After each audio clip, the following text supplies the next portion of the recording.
Hello बच्चों, let's read the question.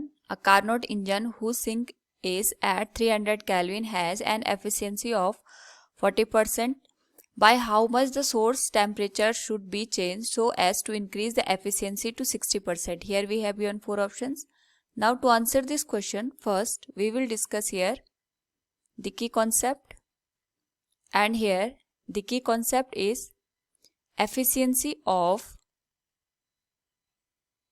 Carnot engine.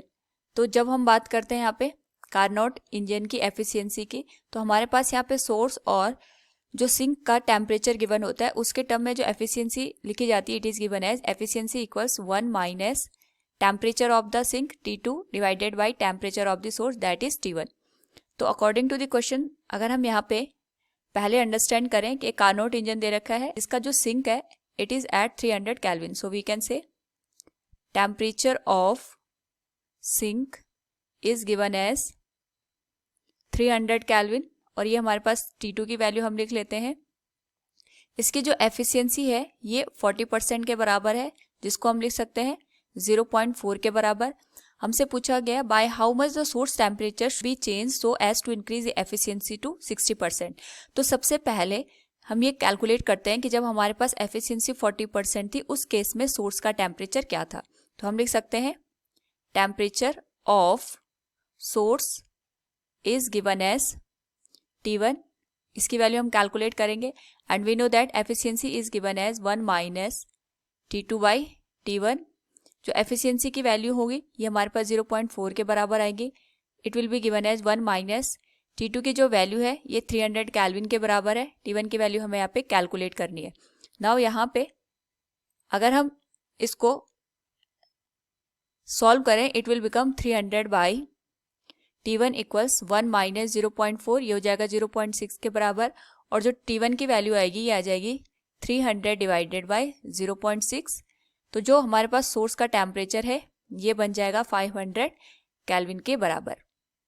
Now यहाँ पे जो हमारे पास सोर्स का टेम्परेचर है इसी में हमें चेंज करना है ताकि हमारे पास जो न्यू एफिशिएंसी निकल के आए of the Carnot engine, it could be written as, हम इसको यहाँ पे ईटा डैश से इंडिकेट कर सकते हैं.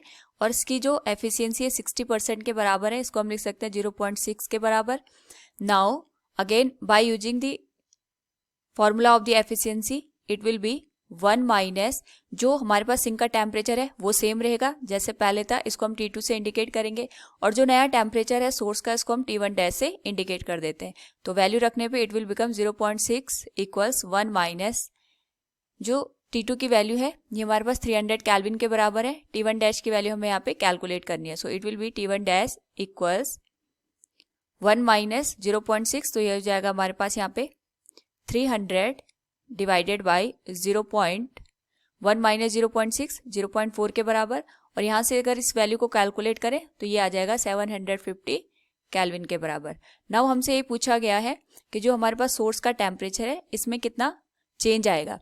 तो जो चेंज की वैल्यू है यहाँ पे अगर हमें एफिशिएंसी इंक्रीज करनी है तो सोर्स का टेम्परेचर यहाँ पे 750 केल्विन था और जब हमारे पास एफिशिएंसी 40% थी उस केस में सोर्स का टेम्परेचर 400 केल्विन था. So we can say change in temperature. तो जो टेम्परेचर का चेंज आएगा इसको हम यहाँ पे लिख सकते हैं T1 dash minus T1, it will become 750 minus 500 kelvin.